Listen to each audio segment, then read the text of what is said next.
ত্রয়োদশ জাতীয় সংসদ নির্বাচন ঘিরে উৎসাহের কমতি নেই ভোটারদের। সুষ্ঠু ভোটের মাধ্যমে বেছে নিতে চান পছন্দের প্রার্থীকে। এই নিয়ে আরও জানাতে ফরিদপুর থেকে যুক্ত হচ্ছেন সহকর্মী মাহবুবুল ইসলাম পিকুল। ভোটারদের প্রত্যাশা আসলে কি রকম, তারা কেমন প্রার্থী বেছে নেবেন, কি বলছেন তারা? জি রেদওয়ান, ত্রয়োদশ জাতীয় নির্বাচনকে কেন্দ্র করে কিন্তু ফরিদপুরের যারা প্রার্থী আছে তারা কিন্তু একেবারে একটি ভোট পাওয়ার আশায় কিন্তু একেবারে দাঁড়ে দাঁড়ে ঘুরছেন তাদের ঝুলিতে পাওয়ার জন্য। কেউ কাউকে ছাড়ছেন না, দিচ্ছেন নানা ধরনের প্রতিশ্রুতিতে। ফরিদপুরের উন্নয়ন সহ যারা নতুন ভোটার আছে তাদেরকে ঝুলিতে টানার জন্য দিচ্ছেন নানা ধরনের প্রতিশ্রুতি। আমি এই মুহূর্তে দাঁড়িয়ে আছি ফরিদপুর শহরের গোয়ালচামত এলাকায়। এখানে আমার সঙ্গে কিছু ভোটার আছে, একেবারে সাধারণ জনতা। আমি জানতে চাইবো যে তারা কী ধরনের প্রার্থী তারা বেছে নেবেন। তো আমরা এমন একজন যোগ্য প্রার্থী চাই যে হবে সৎ, কর্মঠ, ভালো, যারা আমাদের মতো অসহায় শ্রমিকদের মতো মূল্যায়ন করবে, উন্নয়ন করবে। আমার সঙ্গে আরও একজন আছে, আমি তার কাছে জানবো কী ধরনের প্রার্থী আপনি চান। বিসমিল্লাহির রহমানির রহিম। আমরা ফরিদপুর শহরে এমন একজন প্রার্থী চাই যে ফরিদপুরকে উন্নয়নের ফুলঝুরি দিয়ে করতে পারবেন। আমরা বিগত দিনে দেখেছি, বিগত 15-16 বছর আমাদের ফরিদপুরে কোনো উন্নয়নের নামে হয়েছে লুটপাট।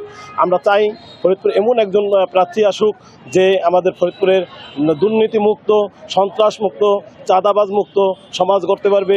তাকে আমরা ভোট দিয়ে নির্বাচিত করব এবং আমাদের অবহেলিত শ্রমিক জনগোষ্ঠীর দিকে আমাদেরকে করবে, তাদেরকে আমরা নির্বাচিত করব বলে আশা করি। এমন একজন প্রার্থী আমরা চাই।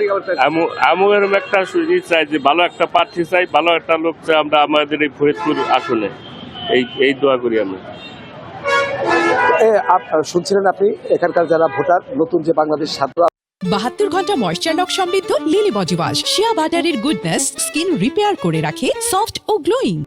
যে ভূমিকা নিয়ে যে আজকে নতুন বাংলাদেশ তৈরি হয়েছিল, সেই বাংলাদেশের ছাত্রদের সাথে সমন্বয় করে কিন্তু এখানকার ভোটাররা কিন্তু এবার ভিন্ন চিত্রে তারা ভোট দিতে চাইছে। তারা বেছে শুনে এবং দেখে তারা ভোট দিতে চাইছে। এমন একটা প্রার্থীকে তারা ভোট দিতে চায় যে 17 বছর করে যে অবহেলিত ছিল, যেসব কোনো উন্নয়নের ছোঁয়া লাগেনি।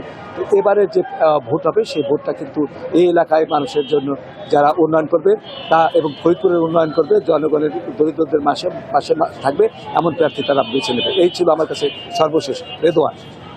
জি, আপনাকে অনেক ধন্যবাদ যুক্ত হবার জন্য।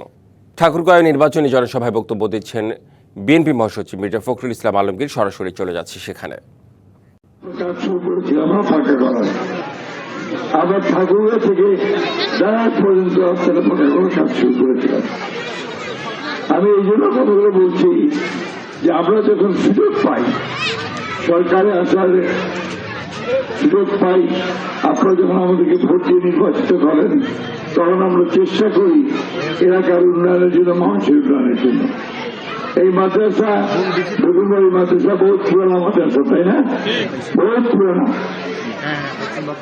সেখানেও আমরা আসছি। আমার মনে পড়ে আমাদের তাদের বিখ্যাত আলেম মৌলানা তৌহিদুদ্দিন আহমেদ সাহেবের সঙ্গে এই এলাকাতে আমরা এখানে সন্ধ্যার সময় আমরা জনসভা করছি। মৌলানা তৌহিদুদ্দিন সাহেব আমাকে খুব ভালোবাসতেন, আদর করতেন, দোয়া করতেন আমার সামনে।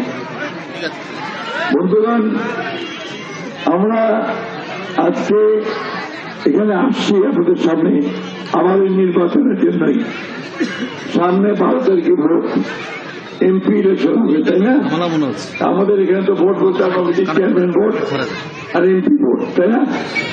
চেয়ারম্যান ভোট, এমপি ভোট গত সরকারের আমাদের সবগুলো আগে ভাগে নিয়ে নিত। ভোটাররা ভোট দিতে পারত না।